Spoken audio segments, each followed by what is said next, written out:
Namiss ko ang Edmonton. Namiss ko po ang Edmonton. And we are at, pang ilang week na ba to ng January? Pang fourth, last week na. Last week na ng January. Praise God. And we do believe ang Diyos po ay kikilos ng mas matindi this 2026. Amen? Ang Diyos ay hindi pa tapos at greater things are still yet to come. Amen. Amen. Ang title po ng i-share ko sa inyo is Great Things Happen When God is First. Great things happen when God is first. Sabi natin first. Una, Matthew 6:33. But seek first the kingdom of God and His righteousness, and all these things shall be added to you. Therefore, do not worry about tomorrow. Pwede bang sabihin mo sa katabi mo, do not worry about tomorrow. Ayan. For tomorrow will worry about its own things. Sufficient for the day is its own trouble. In other words, live one day at a time. Live one day at a time, kapatid. Great things happen when God is first. Matindi ang ginagawa at gagawin ng Diyos kapag ka ang Diyos ay nauna. Amen? Be ready this 2026 dahil ipapakita ng Diyos kung gaano siya kadakila. Kapatid, ipapakita ng Diyos, God will gonna show how powerful He is kapag ka inuna mo siya. Are you ready to put God first? Amen? Alam niyo po, this verse, I was wondering, sabi ko na, Panginoon, bakit kaya sinabi mo na seek the kingdom of God and His righteousness, and all these things shall be added to you? Because Jesus knew, alam ng Panginoong Hesus, we naturally focus, ang mga tao po, we naturally focus, saan tayo nagpo-focus? On our needs. We focus on our problems. We focus sa ating tomorrow. What will happen tomorrow? Am I gonna be here until tomorrow or until next month or until next year? Sabi po ng mga kaibigan ko bago ko umalis ng Pilipinas, babalik ka dito agad ha, uli. Gustong-gusto po agad nila akong bumalik doon. And sabi ko, maybe after 10 years. I realized, pag po pala umuwi ng Pilipinas, kasama po ang aming anak, pag pala bit-bit mo lagi sa Pilipinas, nakakapagod din pala. Sabi ko, Lord, parang gusto ko pagbalik ko sa Pilipinas, yung aking anak ako na ang karga. Hindi naman. Ako na yung, kasama ko siya. Parehas kami naglalakad. Hindi nakakapagod. Balik tayo po sa preaching. These are the three main reasons why we are so troubled and worried.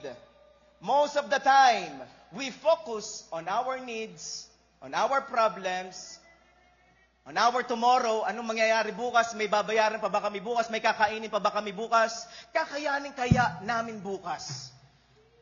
Amen? Are you here? That is why Jesus gave a clear, sabi natin clear. Jesus gave us a clear order. Anong sinabi ng Panginoong Hesus? Unahin mo, put God first. God must be first, not second, not last. God must be first. Sabi natin first. God must be first, not second or last. When Jesus said, seek first the kingdom of God, He was clearly instructing us. He was clearly instructing us that God must be first in our lives, not second or last. By the way, I would like to, gusto ko pong i-welcome ang ating new friend, Justin Banayat. Nandiyan ba si Justin Banayat? Makikita, yun! Welcome, Justin. Welcome. I think nakita na kami ilang years na ba? Parang mga 3 years ago, right? Okay, welcome, Justin. We're happy that you are here. Meron pa po ba ditong first-timers? Meron pa? First-timer? Mukhang bagong mukha. Amen. Bagong taon, bagong mukha. Amen. First, praise God. Balik po tayo sa preaching. When Jesus said, seek first the kingdom of God, He was clearly instructing us that God must be first in our lives. Siya dapat ang una. Ang Panginoon dapat ang una. Then, why? Bakit, Pastor? Bakit natin kailangang unahin ang Diyos? Put God first because God existed before creation itself. Put God first because God existed before creation itself. Kung mas nauna ang Diyos, that means mas may alam siya kaysa sa'yo. Kung mas nauna ang Diyos, that means mas magaling siya kaysa sa'yo. He is the Creator. God is the Creator, and the creation will never exist without the Creator. Can I hear an amen? Did you get my point? Put God first dahil mas magaling si Lord kaysa sa'yo. And sometimes, most of the times, nababaliwala natin to na ang Diyos ay nag-e-exist bago ka pa mag-exist. And we think ang Diyos ay walang alam. We act and we think na may mas alam pa tayo kaysa sa Kanya. I want to tell you something. If God already exists before all things, you can trust Him in everything because He is already an expert in everything. He is already an expert. He is expert in everything. Kapatid, put God first. Expert si Lord sa lahat ng bagay. Unahin mo siya. Kapag sinabi niya, gawin mo lang. Gawin mo lang. Psalms 90 verse 2, it says here, before the mountains were born, or before you had given birth to the earth and the world, even from everlasting to everlasting, you are the eternal God. Ang Diyos mo walang katapusan. Wala siyang simula, wala siyang katapusan. He is eternal. Kindly say eternal. Eternal God. That's why, unahin natin si Lord. Mas expert siya, mas magaling siya. Maybe other people will tell me, Pastor, paano ko ba uunahin si Lord? Wala na akong time. Right? Pastor, ang dami-dami ko nang ginagawa. I'm very busy right now. Wala akong time para kay Lord. I want to tell you something. Putting God first is not an issue of time. It is an issue of faith and trust. It is an issue of faith and trust. Kaya hindi mauna si Lord, that means hindi talaga nagtitiwala kay Lord. Putting God first, it is not an issue of time. Amen? And we know, alam po natin, God wants us to depend on Him alone. When you put God first, you are putting your whole trust in God. When you put God first, you are putting your whole trust in God alone because you know in yourself, Lord, I'm putting you first because you are an expert in everything. Alam mo, Panginoon, ang ginagawa mo, kaya kahit anong nangyayari, basta inuuna mo si Lord, you are still confident. You are still confident that everything will work together for your good. Because God is an expert. Alam ni Lord ang ginagawa niya. Huwag mong malitin ang sitwasyon mo. Huwag kang ma-discourage right now. Dahil alam ni Lord ang ginagawa niya sa buhay mo at laging sa pagandayan, kapatid. Kaya po napakahalaga nung faith Sabihin natin faith.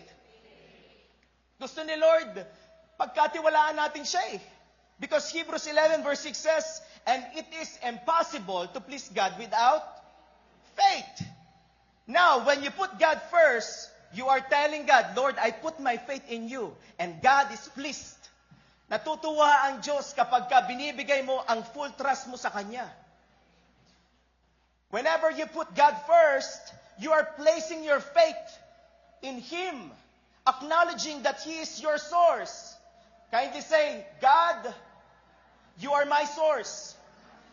So kapag inuuna mo si Lord, you are acknowledging that He is your source, He is your strength, He is your provider.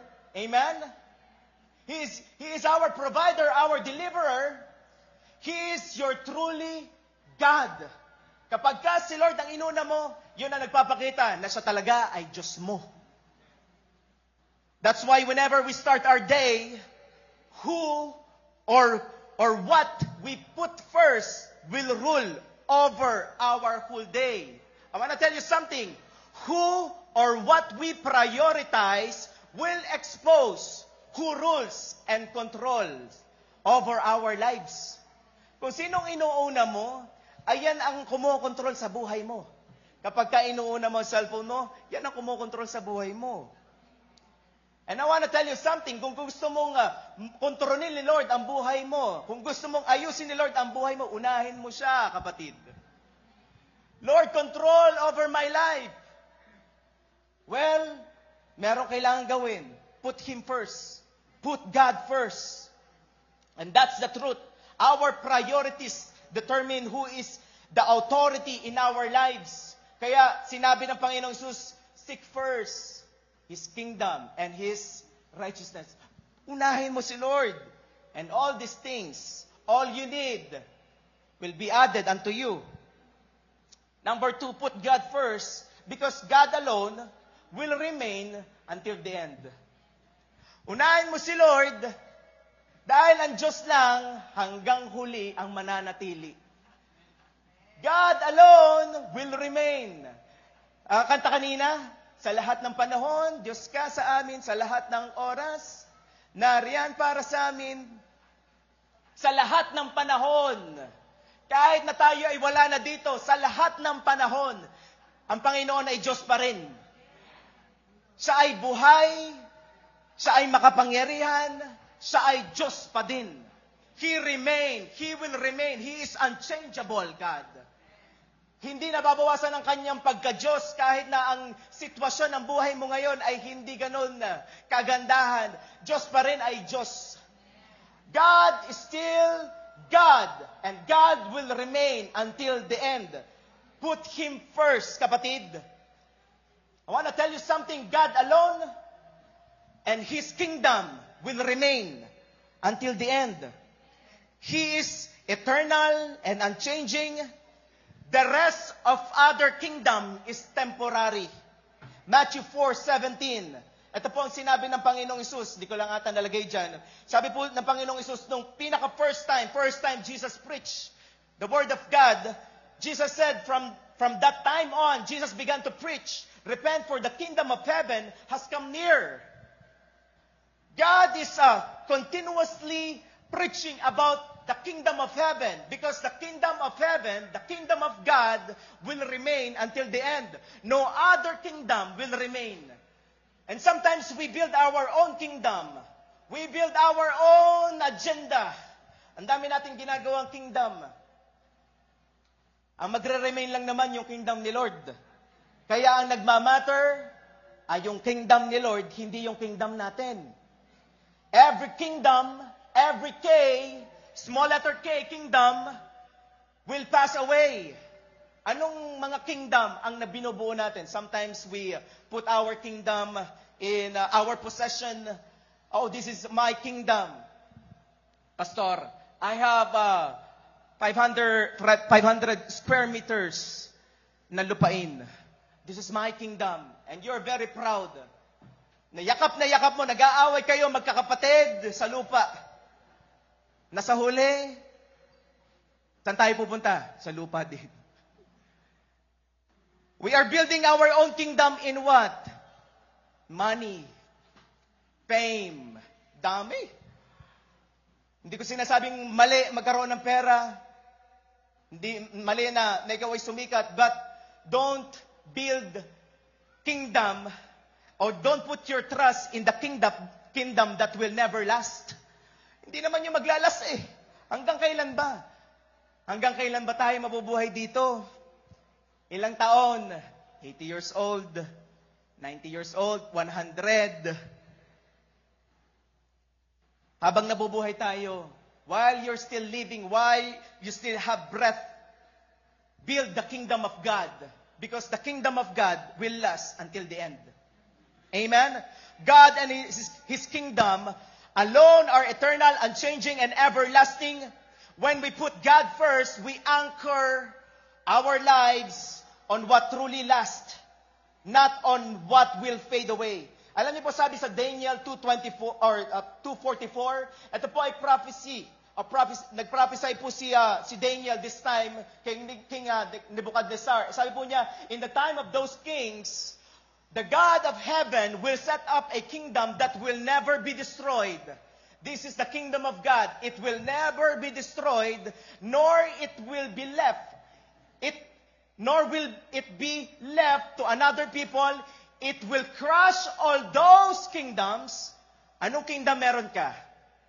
Hindi yan tatagal. Ang tatagal, ang sabi po sa salita ng Panginoon, only the kingdom of God will never be destroyed. Ang sabi po dyan, the kingdom of God itself endure forever. It will remain forever. Put God first. Akala kasi natin habang buhay yung mga kingdoms na binubuo natin, yung inaasahan natin ng mga kingdoms Ang nagmamatter lang naman talaga yung kingdom ni Lord.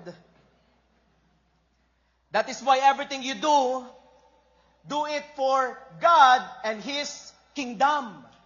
Whatever you do for God and His kingdom will never be in vain.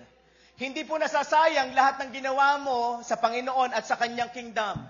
It will never be in vain. There's no waste when you do it for the Lord and for His kingdom. Walang sayang sa kaharian ng Diyos. Walang sayang kapag binuhos mo ang iyong lakas para sa kaharian ng Panginoon. It's not waste of time.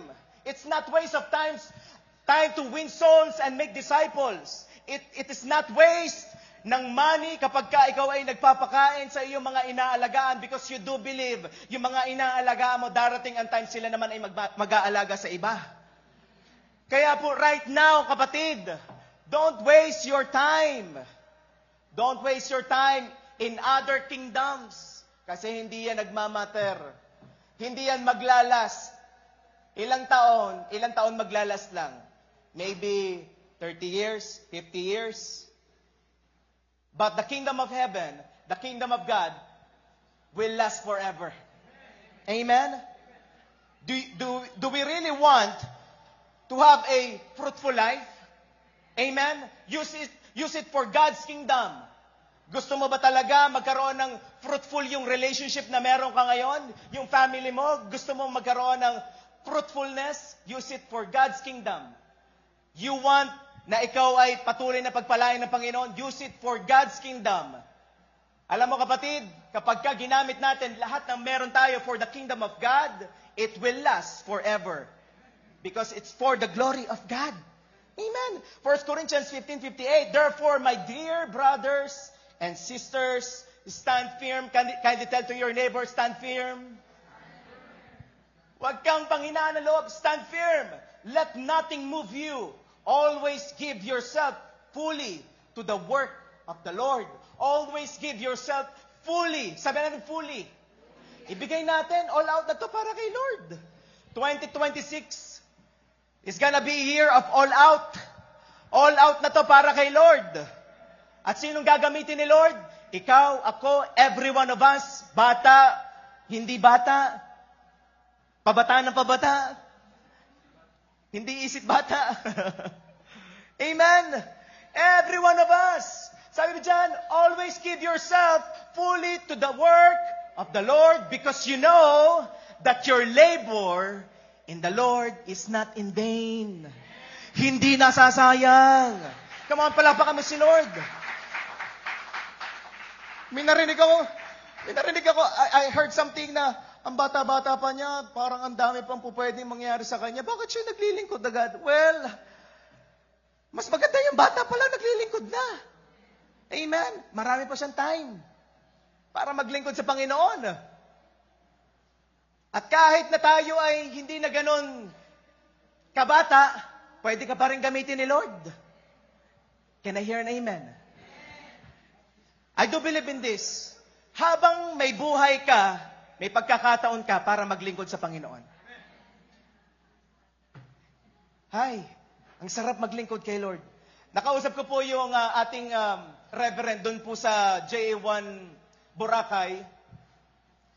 Nagpunta po kami sa JA1 Boracay, sa pastor doon sa JA1 Boracay.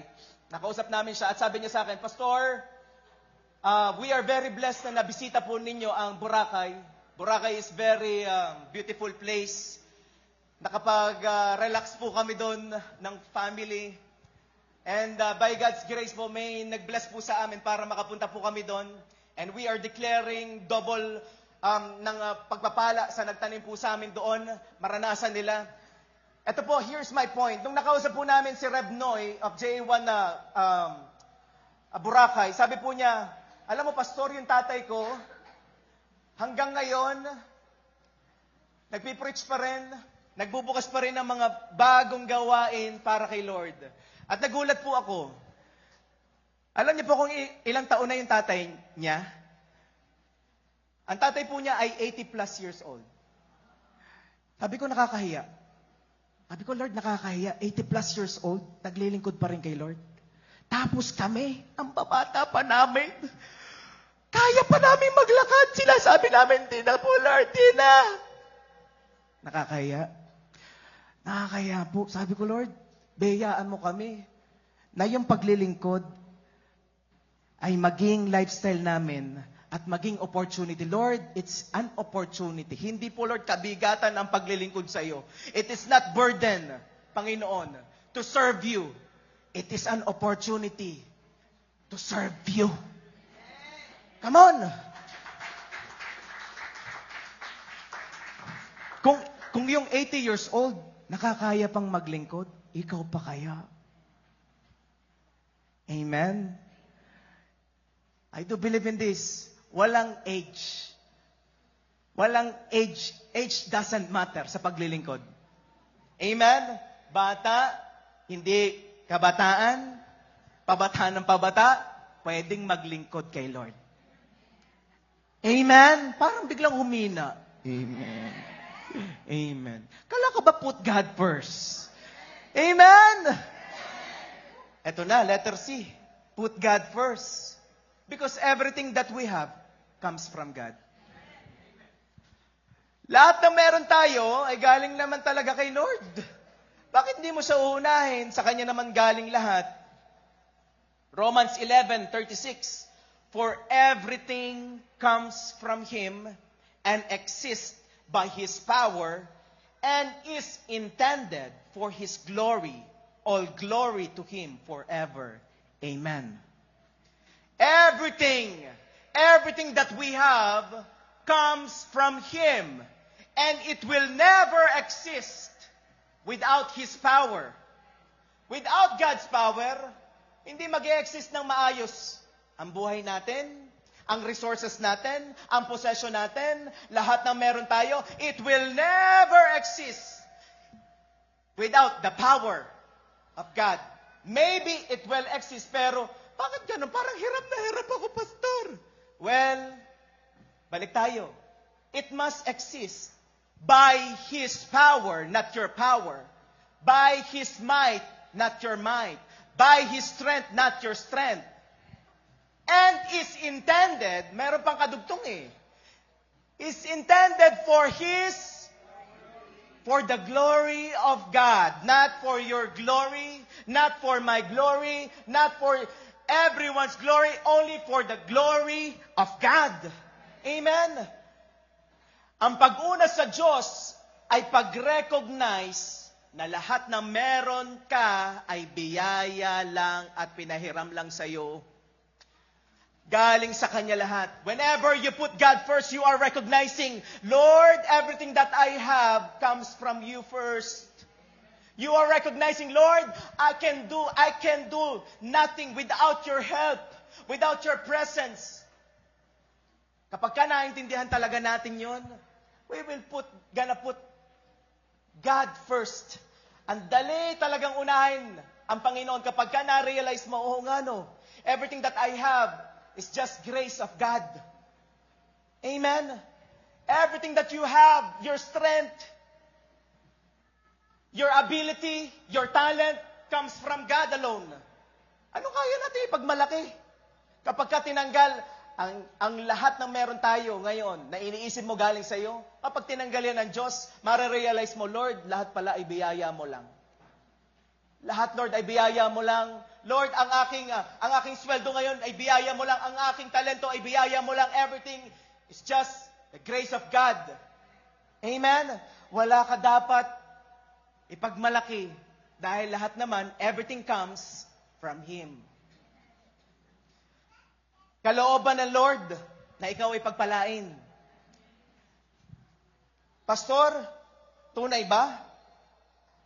There are so many principles in the Bible on how to experience financial breakthrough. Sino dito gusto niya makaranas ng financial breakthrough? Kasi may sinabi si Lord, unahin mo ko. Put me first. Like in our tithes, in our offering, in our first fruit. Pastor, ibang usapan yan. Bakit naman natin pag-uusapan yan, Pastor? Alam niyo po, if God is the first in our life, kahit ang ating wallet, siya ang first. Every part of our lives, God must be first. You are recognizing, Lord, lahat ng meron ako ay galing sa iyo. Well, kung hindi mo ma-recognize siya sa iyong finances, maybe your finances is your God. And I want to tell you something, your finances will never last forever. Ang hirap pagkatiwalaan ng meron ka ngayon. Dahil hindi naman naglalas. Nakita natin sa word ng Panginoon, ang naglalas lang ay siya. He will remain until the end. Pastor, ano ba yung tithes? Ano ba yung offering? And ano ba yung first fruit? We are gonna talk about the first fruit. But I want to share to you the tithes.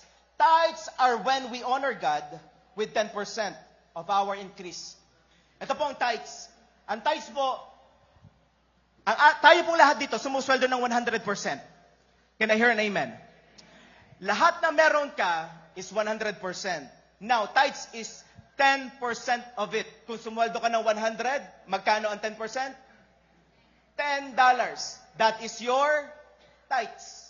That is your tithes.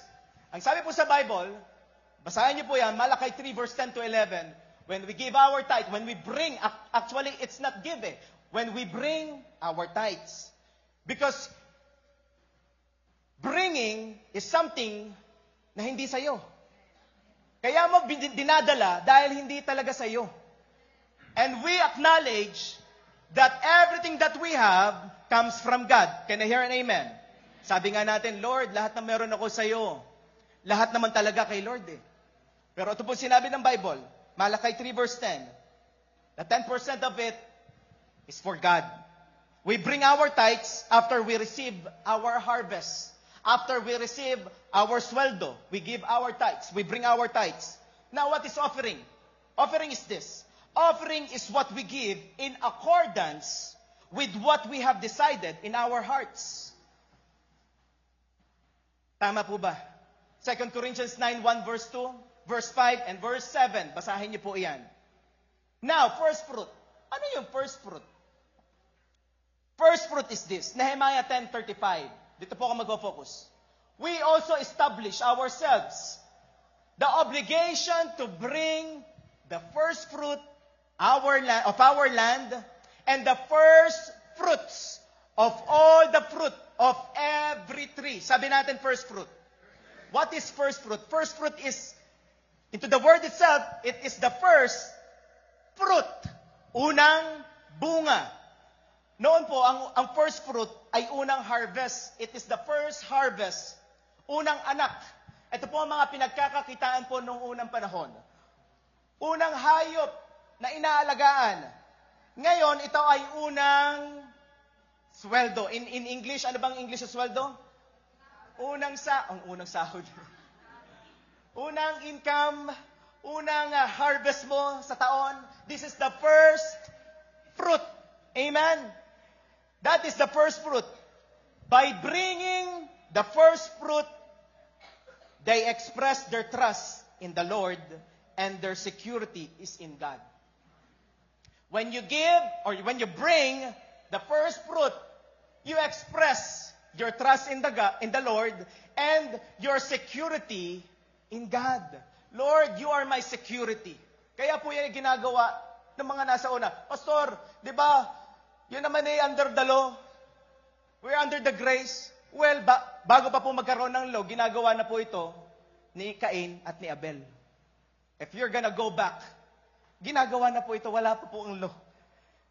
Now, when are we going to give our first fruit? Kailan ba natin ito binibigay? Nehemiah 10:35. Basahin po natin. We also established for ourselves the obligation to bring the first fruit of our land and the first fruits of all fruit of every tree, year by year. Nakalagay po ba dyan? Year by year. When? Kailan natin to dinadala? Natin to dinadala? Year by year. Kindly tell, year by year. Taon-taon. Kasi po, every year, there is first day of the year. Kung ikaw ay nakatanggap dun sa first day, January 1st, may natanggap ka na agad na blessing, well, that is your first fruit. Paano, Pastor, kung ang first fruit na gusto ko ay for whole month na natanggap ko? Well, it's up to you, kapatid. Kasi po, ang first is first and best. First and best, that is your first fruit. Ang first fruit, laging masakit ibigay. Kasi pinakauna eh. Tama ba? But I want to tell you something mamaya. Anong benefits kapag ito po ay ating dinala? Hindi pinapatagal ibigay ang first fruit dahil nawawala ang concept ng first. Pastor, paano yun? Kapag ang unang sweldo ko ay February, March. Kung ang unang sweldo mo ay sa February, well, nandun ang first fruit mo. Kung ang unang sweldo mo ay nasa June, yun ang unang first fruit mo. Kami pong mag-asawa, unang dumating kay baby, na galing government, that is our first fruit. Unang sweldo ni pastor, that is my first fruit. Amen? Unang natanggap na blessing, that is my first fruit. Amen? Nagigets po ba natin? Pastor, paano to? January 1st, pinamanahan ako ng tatay ko. Ibibigay ko ba to? Well, ang first fruit po ay kinukuha natin sa paulit-ulit na ating natatanggap. Kung hindi ito paulit-ulit ba tayong pinamamanahan? Hindi. Well, praise God, kung paulit-ulit kang pinamamanahan, wow, ang yaman. But yung first fruit, ito po ay ating binibigay from our sahod na paulit-ulit. Amen? Now, next question. To whom? Sabi natin to whom? Kanino? And where should we give our first fruit? Basahin uli natin. Nehemiah 10:35. We also established for ourselves the obligation to bring the first fruits of our land and the first fruit of all fruit of every year by year. Saan? To the house of the Lord. Saan yung to the house of the Lord? Right now, in your home church. Saan ba ako magbibigay, Pastor? In your home church. Saan ba tayo kumakain ng spiritual? In our home church. Saan pa? And also, to bring them to the house of our God, to priests who minister in the house of our God. Sa nangangalaga. Amen? Naintindihan po ba natin? Now, what are the benefits of first fruit? Benefits of first fruit. The first fruit has the power to affect your future harvest. Romans 11:16, if the first portion of dough offered as first fruit, it's gonna be holy. Kapag po ating dinala ang kung ano man para maging isang first fruit, it's gonna be holy. Sabi po dyan, so is the whole batch gonna be holy as well. And if the root is holy, so are the branches. Kung ang unang bunga ay ating dinala as our first fruit, well, ang mga susunod na bunga ay magiging banal. Ang mga susunod na second fruit, third fruit, fourth fruit, fifth fruit, ay maaapektuhan, kapatid. Excited ba kayo? Parang bigla kayo tumahimik. Lord, the first fruit has the power to affect my future harvest. Pag minsan ang hirap talaga, well, ganun talaga, ang hirap nga. But then, ganun talaga. May sacrifice eh. Sabi nga ni David, I will never give that cost me nothing. Kung gusto mo, pagpalain ni Lord, ang whole year mo, kapatid, secured ang whole year mo. The secret is this, first fruit. Kaya nga po, yung ating first week ng January, in-offer natin kay Lord. What we did is, prayer and fasting. We offer our first whole week. Actually, hindi pa talaga first whole week yun eh. 5 to 9 yun eh. 5 to 10. Maybe next year, gawin natin from January 1st until 7. Next year. Kasi hindi muna kami uuwi mag-asawa. Talagang, sabi ko, Lord, maybe after, banda-banda pa kami babalik uli ng Pilipinas. Pag malaki na si Eloisa. Pag malaki lang kalabaw. Amen. It will affect your future harvest, kapatid. Ang tindi. Ano pang benefits? This is the benefits of first fruit. We honor God when we bring our first fruit. Alam nyo, napaparangalan nyo ang Panginoon kapag dinala natin ang ating first fruit. Proverbs 3 verse 9, honor the Lord with your wealth, with the first fruits of all your crops. Not only in one crop, kundi in all your crops. Kaya po, matindi. Pero pag minsan, ang sarap kainin ng first fruit. Ang sarap gastusin ng first fruit. Kaya lang, ang pangako ni Lord, we honor the Lord when we bring our first fruit. Biro nyo yun? Napaparangalan mo ang Panginoon kapag dinadala po natin ating first fruit. Ano pang benefits? Papasadahan ko lang. Proverbs 3 verse 9 and 10. May 10 pa po yan. Basahin natin. Honor the Lord with your wealth, with the first fruit of all your crops. So then, your barns will be filled to overflowing. Your vats will brim over with new wine. Come on, kapatid. Sino dito gusto niya na go overflow? Yung blessing ng Lord. First fruit lead to abundance and overflow. Biglang tumahimik. Nata-challenge ako, Lord. Nata-challenge ako, Pastor. There's a benefits, kapatid. At ang iba sa inyo nakaranas na nito. Inuulit lang natin every year para maalala natin.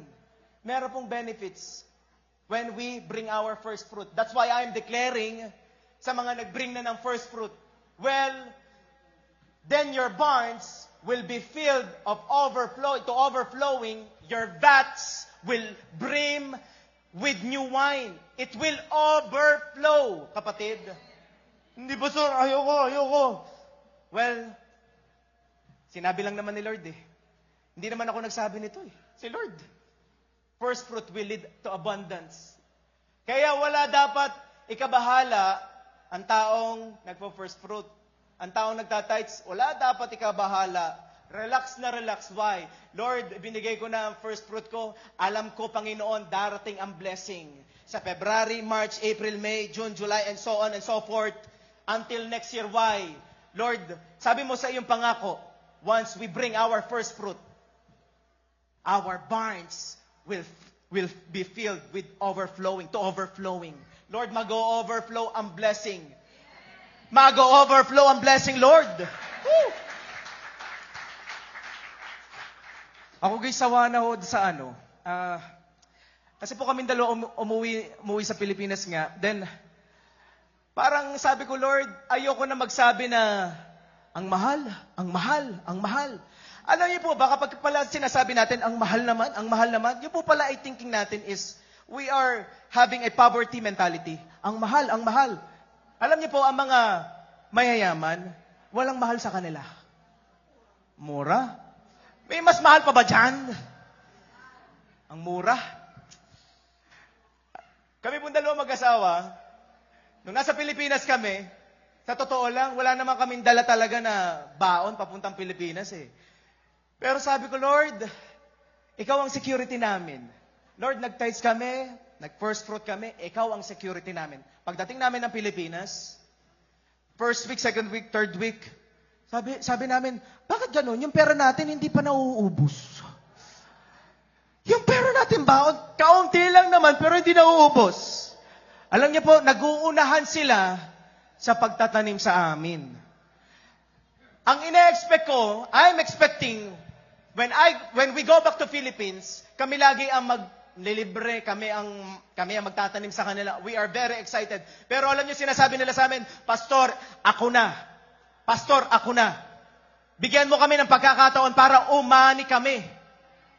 Alam nyo, sabi ko, Lord, I like this, yung bang tawag dito, culture. This is the culture. Nag-uunahan tayo. Pastor, I want to give my, gusto ko magtanim.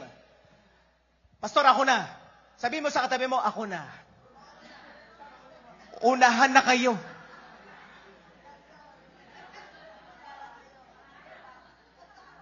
Ito matindi. Kasi ang mga nagtatanim, Ito, sige, palakpan natin si Lord. Ito pa matindi. Sino dito nakaranas magtanim ng 2 butil, ay umani ng 2 butil? Sino dito gusto niya umani siya ng mas marami? Well, mas maraming tanim ang kailangan. Amen? Don't expect, aani ka ng marami kung kakaunti naman ang iyong tanim. Amen? Kaya ngayon, this 2026, mag-uunahan tayo sa pagtatanim. Amen! Kasi aani tayo eh. Can I hear an amen? Excited ba kayo umani? Well, we must be excited na magtanim. Parang mas malakas yung sigaw na, nung pag-ani, Amen! Pag kayo sa tanim, Amen. Ang hirap no? Pero ganun talaga eh. Sabi nga doon sa kanta natin, magtanim ay di biro, maghapong nakayuko, ang hirap magtanim. Pero kapag ka umaani ka na, ang sarap. I wanna tell you something, darating ang time, ang pagtanim at pag-ani mo, mararanasan mo. Nagtatanim ka pa lang, umaani ka na. Amen? Pwede kaya yun. Nagtatanim ka na, umaani ka na. Dahil nagtanim ka na noon pa lang. Amen? Kaya wag matatakot kapag ka magtatanim. Wag kang matatakot, itatanim ka ba ito? Kasi kapag ka kinain mo, yung pangtanim mo, wala ka nang aanihin. Tama? Well, kung gusto mong may anihin ka, magtanim ka. This year will be a year of putting God first. Lord, uunahin ka namin. Hindi kami matatakot, Panginoon. Amen? Hindi kami matatakot. Dahil nasa iyo ang security namin, O God. Ano pang benefits of first fruit? Lastly, Ezekiel 44:30. The blessing will rest on your household. The best of all first fruit and of all your special gifts will belong to the priest. You are to give them the first portion of your ground meal so that a blessing may rest on your household. Gusto ko yung blessing ay nananatili. Kasi kapag ang blessing, well, meron kasing times na, bakit ganon? Ako yung maraming blessing every January, pagdating ng February, wala na. Pagdating ng March, hirap ka na. Pagdating ng April, wala ka na. Para tuliro ka na. Nagwo-worry ka na. Kasi hindi inuna si Lord. Ngayon, we know exactly what we're going to do. We're going to put God first. Hindi tayo matatakot unahin ang Panginoon. Hindi tayo matatakot na ibigay ang ating first fruit. Because the blessing will rest on your household. When I'm talking about the blessing will rest on your household, not only to you, but also to your spouse, to your children, to your upcoming families, to your kaapu-apuhans, the blessing will rest on your household when you bring your first fruit. Kaya po, antindi, di ba? Antindi na sacrifice, antindi rin naman ang blessing. Tama? Sino dito na-challenge? Ibigay ang kanyang first fruit. Ganun talaga eh. Excited ba kayo? Amen? Now, balik tayo sa preaching. Put God first. Sabi natin, put God first. Sino dito gusto niyang unahin si Lord? Amen? Put God first. Because God loved us first. Unahin mo si Lord dahil una siyang nagmahal sa iyo. Kung may uunahin ka, ay yung totoong nagmahal sa iyo, walang iba kundi si Jesus. 1 John 4:19, we love because He first loved us. Bakit po hindi unahin si Lord? Minahal ka ni Lord. Unang-unang minahal ka ni Lord. Tama ba? Sino dito, meron pang iniisip ka at the back of your mind, you're still thinking, am I gonna put God first? Yes. Of course. Because He loved you first. He gave everything for you first. Actually, John 3:16 says, for God so loved the world, He gave His only begotten Son. He gave everything. He gave the one and only Son, His one and only Son for you and for me as a sacrifice for our sins. Bakit hindi natin siya uunahin? Siya'y inuna niya tayo. Para kay Lord naman. Sabi nga ng taga-Rosario, kay Lord naman. Puro tayo eh. Puro tayo eh. Everything is about us, 2020, 21, 22, 23, 24, 25. It's all about us. Why don't you try to put God first? Amen? Gagawin ni Lord.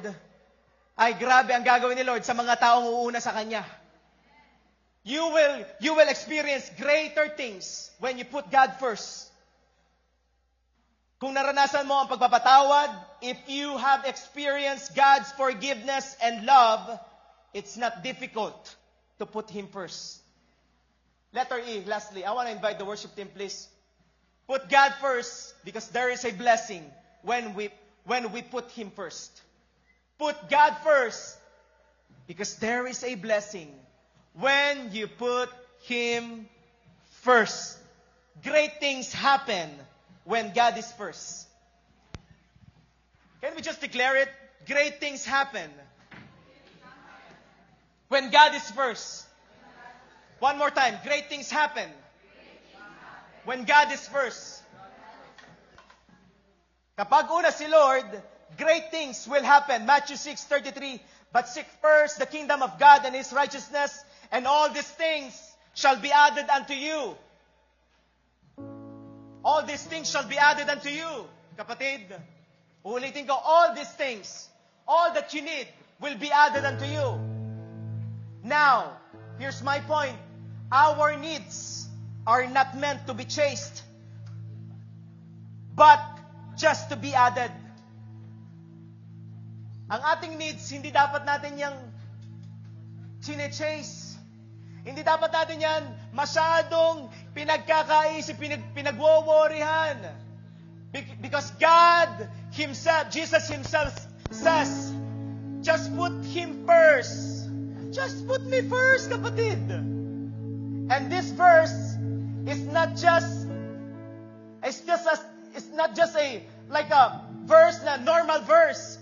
It is a verse na meron pong promise. Meron pong promise si Lord. Kapag inuna mo siya, siya ang bahala sa the rest. Kaya pala, kapag pala inuna mo talaga si Lord sa lahat ng bagay, di mo kailangang mag-worry. Di mo kailangang mag-alala. Paano kaya to? Paano kaya to? Paano kaya to? Kaya pala yung pinaka-context ng verse ng Matthew 6 is all about worrying. You're worrying in a lot of things. Ito lang naman ang kailangan mong gawin. Unahin mo si Lord. Amen? Just put God first. I want to tell you something. Walang dapat ipag-alala ang taong inuuna ang Diyos. Dahil si Lord ang bahala sa the rest. Walang dapat ipag-alala. This is a reminder to each and every one of us here, church, J1 Edmonton. I want to challenge you, put God first. This must be our motto of the year. We will gonna put God first. Put God first. Pwede bang tumayo tayo lahat? Put God first. Pastor, saan? Saan namin uunahin ang Diyos? Proverbs 3 verse 6 says, basahin po natin sabay-sabay, 1, 2, 3, go. In everything you do, put God, and He will direct you and crown your efforts with success. In everything you do, come on, give Him the highest praise. In everything you do, put God first. And most of us, sawa na tayong unahin ang sarili natin. Sawa na tayong unahin ang ibang tao, ang ibang bagay na hindi maglalast. It will never remain. Just put Him first. And God will show you amazing things. Amen. Put God first in your finances. Put God first in your interests. Put God first in your relationship. At nakikita mo ang pagkilos ng Diyos sa iyong relasyon. Put God first in your situation. Nakikita mo si Lord kumikilos ng matindi sa iyong sitwasyon. Bakit ganun, Pastor? Ang hirap-hirap. Well, unahin mo lang si Lord. The rest will be well. It will be well. Just put Him first. Just put Him first, kapatid. Put God first in your treasure. Ano bang meron ka ngayon? It will never last. But then if you put God first in your treasure, it will last. Mananatili yan. Put God first in your strength. Alam niyo po ba? This year, kahit nasa Pilipinas kami, I am praying, Lord, I am praying for J1 Edmonton. What is your word? What is your word, God, in J1 Edmonton? And this is the word of God this year. Handa na kayo. Handa na kayo sumambot. Are you ready? This is our year. This 2026 is a year of greater manifestation of God's power. Greater manifestation of God's power. Pastor, anong ibig sabihin ng greater manifestation? Ito ha. Ang ibig sabihin mo ng greater. Ang greater means unusual. Greater means unusual. Greater means first time miracle. Hindi ba ito nangyayari sa iyo? In the past, magugulat ka, this 2026, there will be a greater. Sabi na greater. The word is greater. Greater manifestation of God's power in J1 Edmonton. It will gonna happen.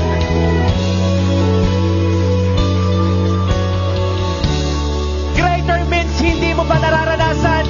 Where this 2026 mararanasan mo na. Amen. And I was like, Lord, gusto rin namin ng deklarasyon in our church. Are you guys ready? Kapag ka nagde-declare tayo, sabihin lang natin, Lord, akin yun. Lord, amin yun. Are you ready? Are you ready for greater manifestation of God's power? Amen. Well, this year, there will be a greater harvest of souls. Greater harvest of souls and raising of disciples. Greater, come on. Amen! Sino excited doon? Excited ako doon. Tingnan mo yung upuan natin ngayon. Tingnan yung upuan natin ngayon. Meron pang mga upuan na bakante. Alam nyo, this 2026, what am I seeing is, we will gonna be double. Because there will be a greater na pagkilos ni Lord eh. Sabi mo sa katabi mo, greater. Woo! This 2026 is is a season of greater breakthrough. Greater breakthrough. Sabi mo, akin yun. Woo! Breakthrough saan? Breakthrough sa healing. Sino di ba gusto mag-healing? Sabi mo, akin yun. Sabi mo, I will help you healed. Kapatid, may breakthrough ka. Breakthrough in finances. Breakthrough in healing in spirit, soul, and body. Breakthrough in relationship. Praise God. This 2026, akala mo hindi na be-breakthrough yung family mo, hindi mo madadala kay Lord. This 2026, magkakaroon ng breakthrough. Hindi malilimitahan ng Diyos. This 2026, ang church natin be-breakthrough. We will expand. Hindi mapipigilan ang kapangyarihan ng Diyos. This 2026, what we are seeing, what we are declaring, is gonna be double. Amen. Breakthrough. Breakthrough in opportunities. Maybe ngayon naghihintay ka, Lord, kailan kaya ang opportunity, new opportunity? Well, this is gonna be the year of new opportunities. There will be a great breakthrough. 2026, a year of greater intimacy with God. Mas lalalim ka kay Lord. Ayaw mo na maging stagnant. This 2026, hindi na tayo pahirapan sa pag-attend ng midweek ng prayer works. Why? Because this gonna be a year of greater intimacy with God. Hindi ka na hirap na hirap. Bakit hirap na hirap ako? Well, dati yun, ngayon hindi na. Intimacy with God, greater intimacy with God. This 2026. Wanna tell you something? 2026 is a year of greater joy of serving God. Tuwa-tuwa ka sa paglilingkod mo sa Panginoon. Maybe in the past years, tinamad ka na, nawala na yung excitement, nawala na yung apoy. But then this is gonna be a year of great revival. Greater joy of serving God. Hindi ka na pahirapan ng pagsaserve kay Lord, kundi ngayon, excited ka ba, Lord? Pastor, gusto ko na maglingkod sa Panginoon. Amen! 2026, a year of greater strength. Greater strength sa mga tao na nangihina na in the past years. I am declaring greater strength as you do the expansion of God's kingdom. Kakaibang strength sa paglilingkod, sa pag-share ng gospel. Amen ba? 2026, there will be a greater blessings. Uulitin ko, greater blessings. Sino ito? Handa siya tumanggap ng greater blessings. Sabihin natin namin yun. Greater! 2026, higit na pagsama ng Diyos sa buhay mo, sa pamilya mo, sa business mo, sa trabaho mo. Amen ba? In year 2026, greater manifestation of God's power.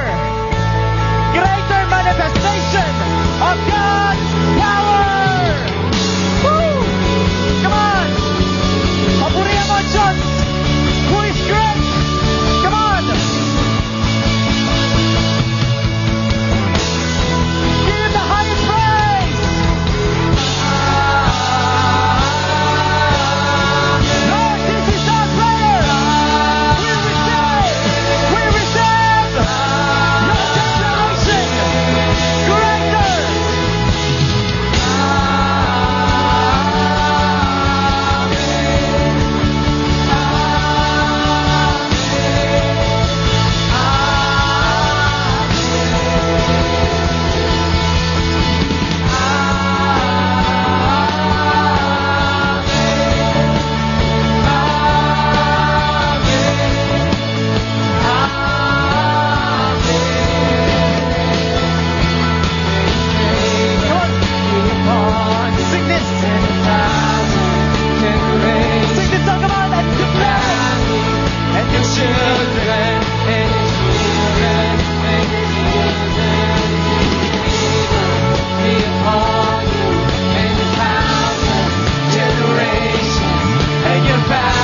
JA1 Edmonton.